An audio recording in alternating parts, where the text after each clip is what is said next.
Hey there, welcome back to my YouTube channel. In this video I will show you how to block those pesky spam and robocalls on your iPhone. Let's dive right in. First things first, open your iPhone settings. Scroll down until you spot phone, tap on it, and then scroll down to find the silence unknown callers option.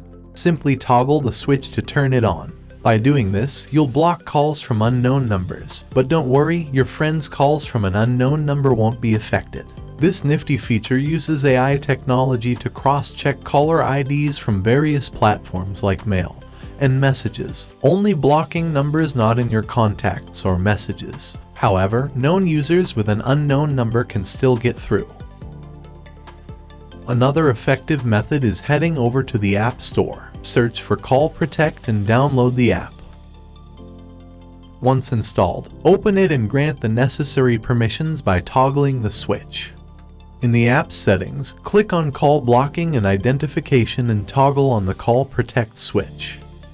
This app, trusted by Apple, offers a safe and easy way to block unwanted calls. By using these simple tricks, you'll save yourself from those bothersome spam and robocalls. If you found this video helpful, please give it a thumbs up and subscribe to my channel. Thank you for watching.